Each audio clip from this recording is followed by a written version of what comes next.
tudo bem com vocês? Professor Rodrigo Sérgio Geografia, trabalhando hoje com vocês, Geografia do Brasil. Vamos falar um pouquinho desse nosso país, dessa nossa diversidade climatobotânica, um país tão cheio de misturas na questão climática, na questão humanística, na questão social, na questão econômica. E nesse momento que nós estamos vivendo, nesse momento de pandemia, não esquece, fique em casa. Fique em casa que a gente faz com que essas aulas elas cheguem até vocês. Porque nesse exato momento, essas aulas que a gente está trabalhando aqui, elas estão sendo passadas para vocês na TV Assembleia, na TV da SEDUC, no canal da TV do Governo do Estado e na Rádio Timbira. Então fique em casa e acompanhe com a gente aqui essas aulas que estão sendo preparadas com todo o carinho do mundo para vocês. Bacana? Tranquilo? Então vamos lá, vamos de Geografia do Brasil.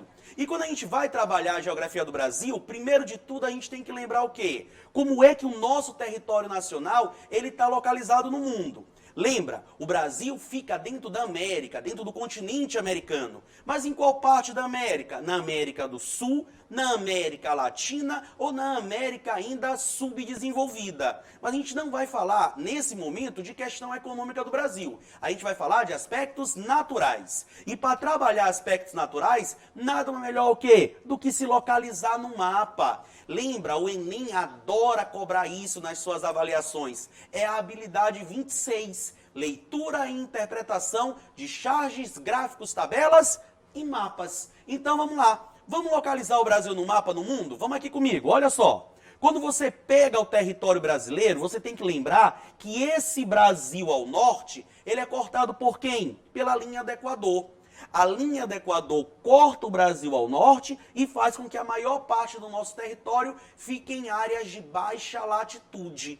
Lembra o que é latitude? Latitude é a distância de um ponto em relação à linha do Equador. Então, na hora que você pegar uma questão de prova dizendo que o Brasil está em baixa latitude, quer dizer que ele está próximo da linha do Equador. Na verdade, o Brasil é cortado ao norte por essa linha do Equador. Dessa maneira, nós vamos ter a seguinte localização do Brasil. Preste atenção. O nosso território vai ter terras tanto no hemisfério norte quanto terras no hemisfério sul. Só que a maior parte do território brasileiro fica no hemisfério sul da Terra, o chamado hemisfério das águas. Daí a grande influência da maritimidade, a grande influência do Oceano Atlântico sobre as características climáticas do Brasil. Em relação a essa linha do Equador, 93% do Brasil fica no hemisfério sul e apenas 7% do Brasil fica no hemisfério norte. E aí vai uma dica bem bacana para vocês. Em uma questão de prova, ele não chama o hemisfério norte de norte. Ele vai chamar de hemisfério boreal ou setentrional. Isso também significa parte norte da Terra. Hemisfério norte, hemisfério boreal ou hemisfério setentrional. Norte da Terra. 7% do Brasil fica nesse hemisfério. A maior parte do território brasileiro, inclusive aqui, nós que moramos aqui no Maranhão, nós ficamos no hemisfério sul. Hemisfério sul, hemisfério austral ou hemisfério meridional. Bacana? Isso em relação à linha do Equador. Em relação ao meridiano de Greenwich, a gente tem que lembrar que todo o território nacional vai ficar na sua porção oeste. Agora preste atenção aqui no detalhe. Olha essa área aqui destacada na porção sul do país. Essa área aqui destacada na porção sul do país é a área cortada pelo Trópico de Capricórnio. E isso vai trazer uma característica climática muito particular para o nosso território.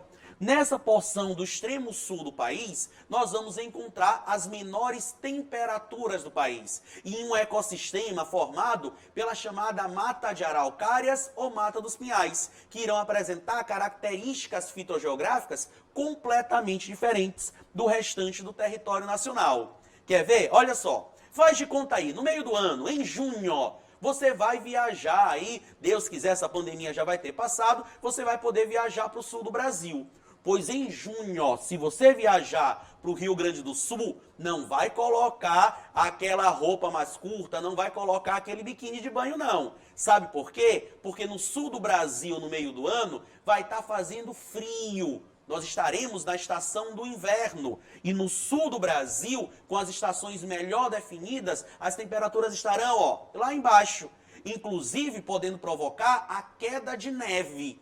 E no meio do ano, se você trouxer aqui, ó, para o calor escaldante do Maranhão, nós vamos estar no nosso auge do período de veraneio. A gente vai estar aí querendo ir para a praia, querendo ir para a piscina. Por quê? Porque nas áreas próximas da linha do Equador, faz sol um dia sim e o outro também, tá? É esse calor gostoso aqui do Maranhão. O que não acontece no sul do país, no meio do ano, porque no meio do ano vai ser o quê? Inverno.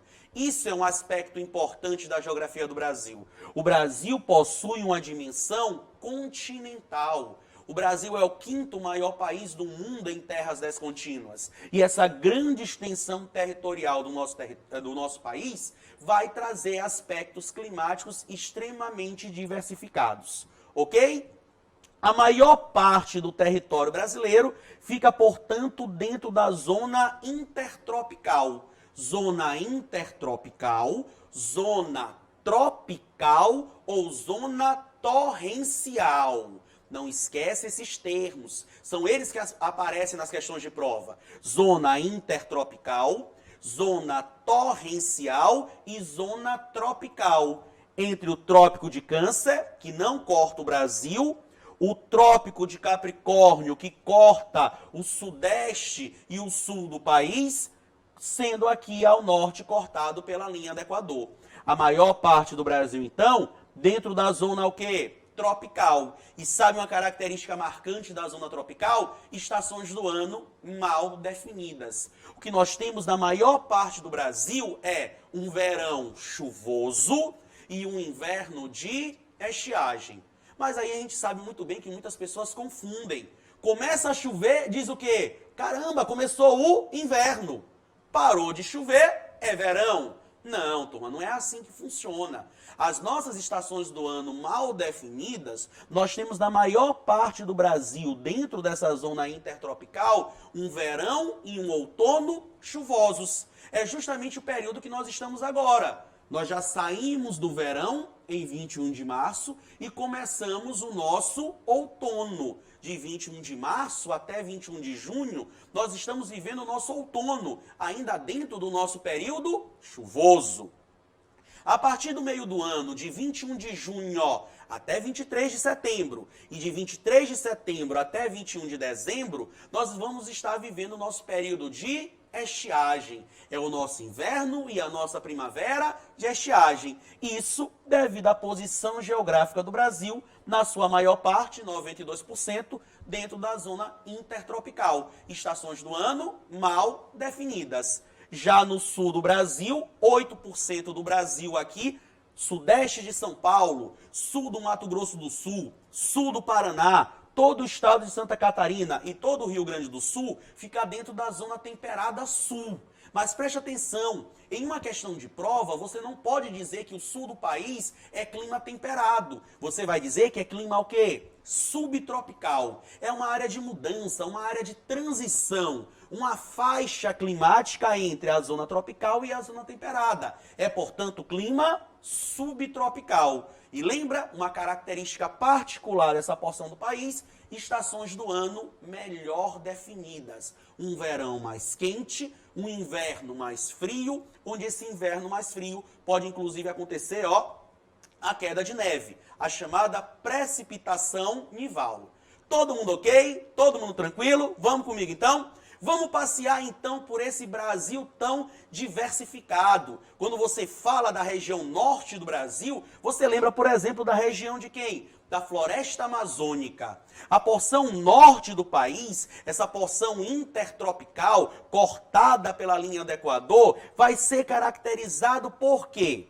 Pelas elevadas temperaturas, muito próxima da linha do Equador, baixa latitude, elevadas temperaturas e elevado índice de pluviosidade.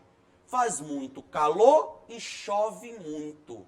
E sabe por que vai chover muito? Porque nessa região amazônica você vai ter um intenso processo de, grava esse nome, evapotranspiração. Nome feio, né? Vou repetir, evapotranspiração. Evaporação das plantas através do processo de fotossíntese e a transpiração das plantas através da fotossíntese e a evaporação da massa líquida. Principalmente porque na região norte do Brasil, na região amazônica, nós temos a maior bacia hidrográfica do país, que é a bacia do Rio Amazonas. Então você tem um intenso processo de evapotranspiração que vai liberar a umidade para a massa equatorial continental, chamada aí pela mídia nos últimos anos de Rio Voador. Uma grande quantidade de umidade no estado que gasoso, a massa equatorial continental, que atua na região norte do Brasil e avança durante o verão, provocando chuvas no centro-oeste e na região sudeste. É quando tu está assistindo a previsão do tempo. Não aparece lá a previsão do tempo, aparece ali a Maju, e ela pega e fala o seguinte: olha só, observem essa umidade que se desloca da região amazônica em direção à porção central do país. Ela está falando de quem? Da massa equatorial continental, da umidade liberada pela área da floresta amazônica.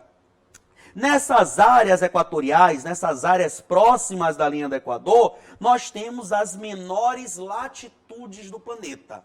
Lembra, latitude é a distância em relação à linha do Equador.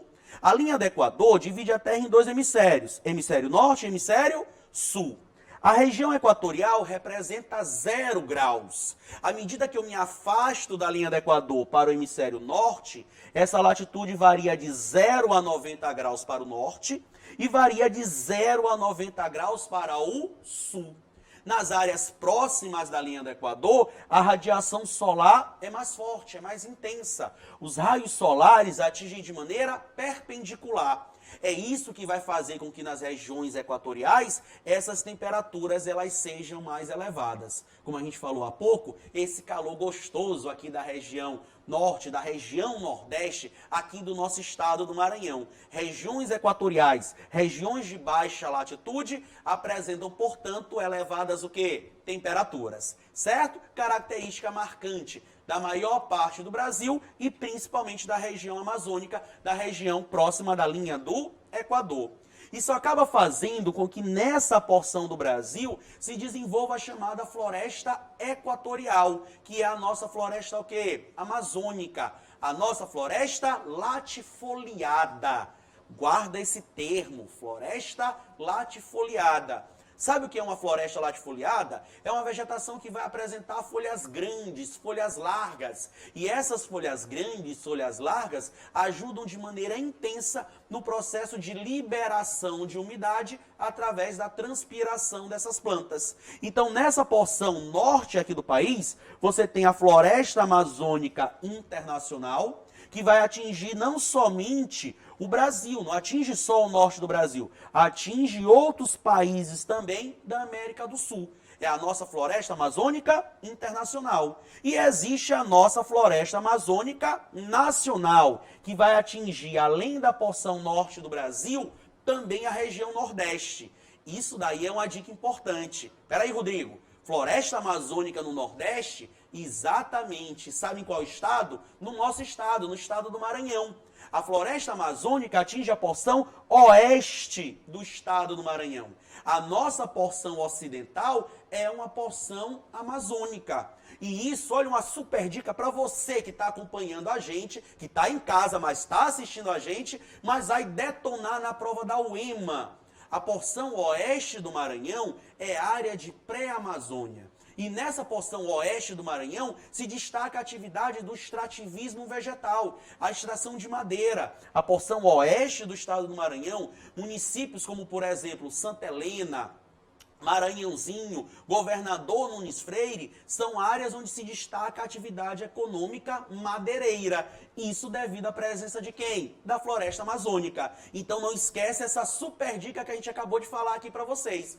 Dentro do Maranhão, que é região nordeste, na sua porção ocidental, você tem floresta amazônica. Uma vegetação úmida, uma vegetação latifoliada, uma vegetação perene, característica típica do norte do país. Tá tranquilo? Tá bacana? Vamos lá? Vamos na fé? Certo? Então, vamos seguindo aqui. Olha só. O Brasil possui um imenso litoral. Nós temos mais de 7.000 quilômetros de litoral. E o litoral brasileiro é um dos mais bonitos do planeta.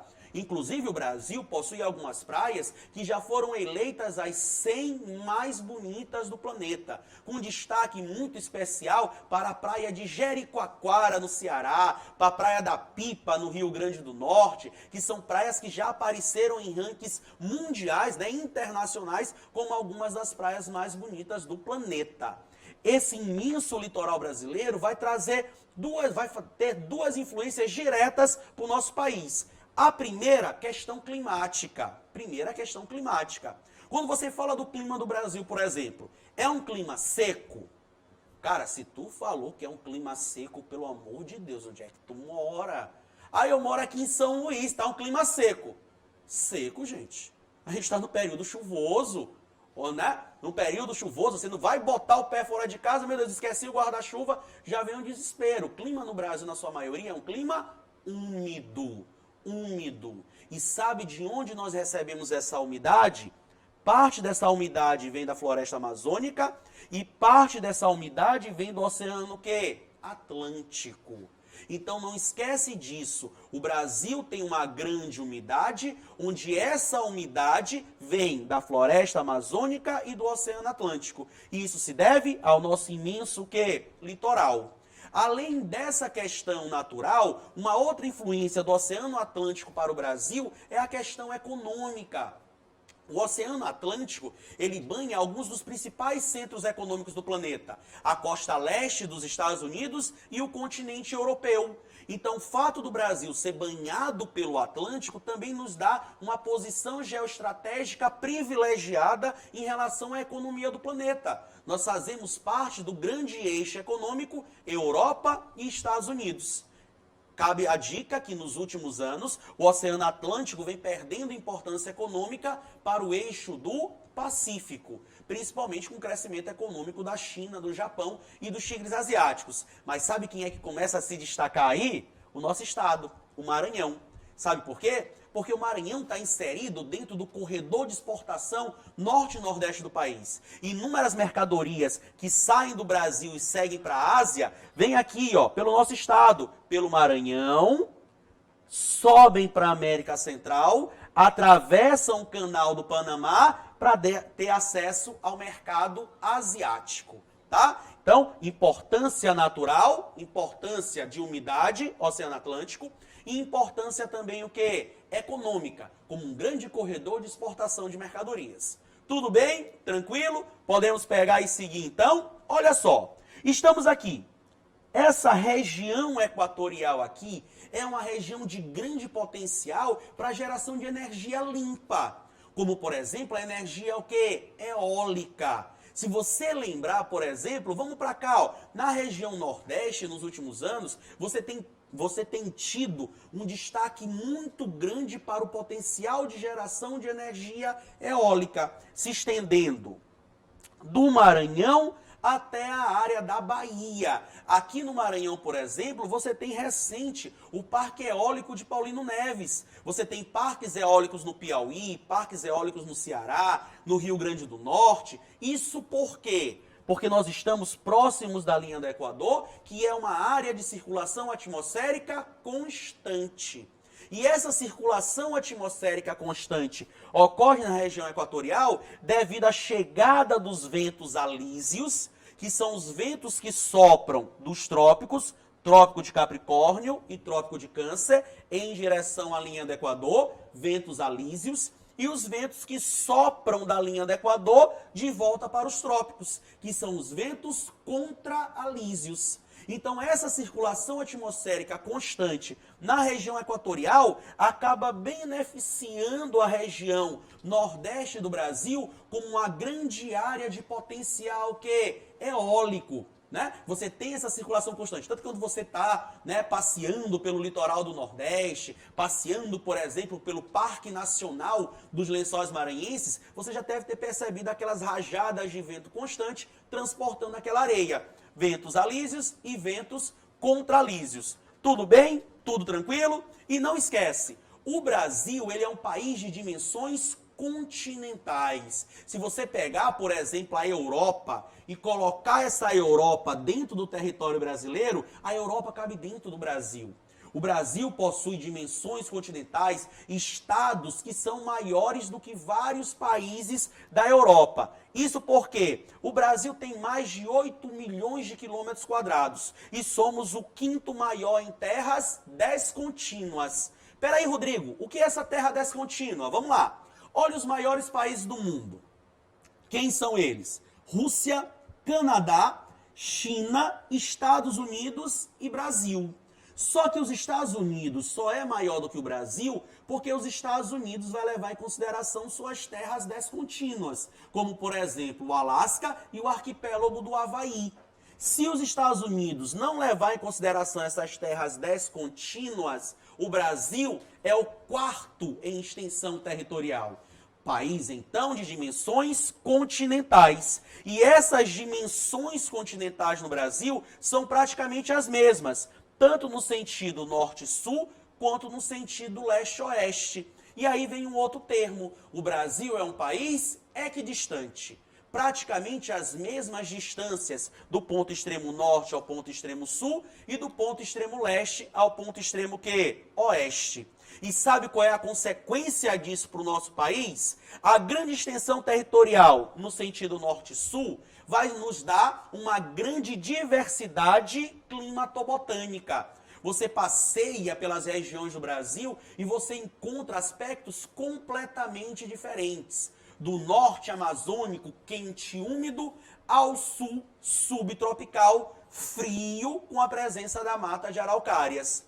E a grande extensão territorial do Brasil, no sentido longitudinal, leste-oeste, vai fazer com que dentro do território brasileiro a gente possua 4 fusos diferentes. O Brasil fica no hemisfério oeste. Isso vai dar ao Brasil um sistema de fuso horário atrasado em relação ao Greenwich. E como o Brasil é muito extenso no sentido leste-oeste, nós vamos possuir 4 fusos diferentes. O fuso de 30 graus, que é o fuso horário oceânico, o fuso de 45, que é o nosso fuso oficial, é o fuso oficial do Brasil e do Maranhão, atrasado 3 horas em relação ao Greenwich, o fuso de 60 graus e o fuso horário de 75. Então, a grande extensão territorial do Brasil no sentido leste-oeste nos dá esses 4 fusos, todos eles atrasados.